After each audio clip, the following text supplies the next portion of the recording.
ఇంకో పేరు చెప్పండి, కైజీవా. కైజీవా. నెక్స్ట్ వన్ వస్తుంది పదాతి. ఇంకో కోర్స్ ఏంటి, నేవెల్. నేవెల్ దళం అనేది ఎక్కడ ఉంది, కొలాబో.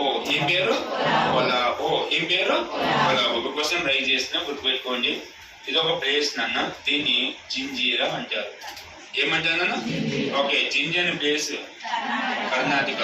ఈ ప్రాంతంలో ఉన్న నివసించే వాళ్ళని సిద్ధీస్ అంటారు. ఆ ప్రాంతంలో నివసించే వాళ్ళని సిద్ధి. ఈ జింజి అనేది ఈ క్యాస్ట్ వాళ్ళకి లేదా ఈ దేశం వాళ్ళకి ముఖ్యమైన స్థావరం అబిసీనియా. ఏం పేరు, వీళ్ళని కంట్రోల్ చేయడానికే ఇక్కడ సీపోర్ట్ ని ఫామ్ చేశారు. మళ్ళీ చెప్పండి, జింజీలో ఉన్నటువంటి వ్యక్తుల పేరు సిద్ధి. జింజి అనేది ఎవరికి మెయిన్ స్థావరం, అబిసీనియా. ఇంకో చిన్న క్లారిటీ కూడా ఇస్తున్నాం. పాతకాలంలో రాజు దగ్గర ఉమెన్స్ బాడీ గార్డ్స్ ఉంటారు కదా, ఆ బాడీ గార్డ్స్ అనేది ఈ కంట్రీ వాళ్ళు, అబిసీనియా దేశం అని పెట్టుకోవాలి. మన కంట్రీ వాళ్ళు కాదు. ఇది gents body guards, women body guards. అది చెప్పండి, సిద్ధీలు ఎక్కడ నివసిస్తున్నారు, జింజి. జింజి ఏ పేరు, జింజి ఏ స్టేట్. నెక్స్ట్ పాయింట్ వెళ్ళండి. జింజి ఐలాండ్ అని రాసుకొని కావాలంటే జింజి ద్వీపం. జింజి ద్వీపం అని రాసుకోండి బ్రాకెట్ లో కర్ణాటక.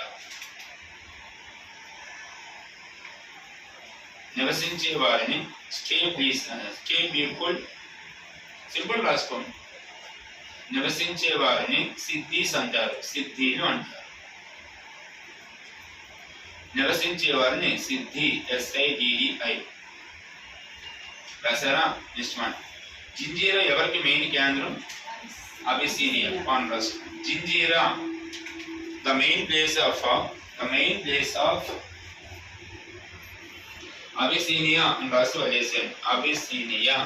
మళ్ళీ చెప్పిన, జింజి అబిసీనియాకు ప్రధాన కేంద్రం.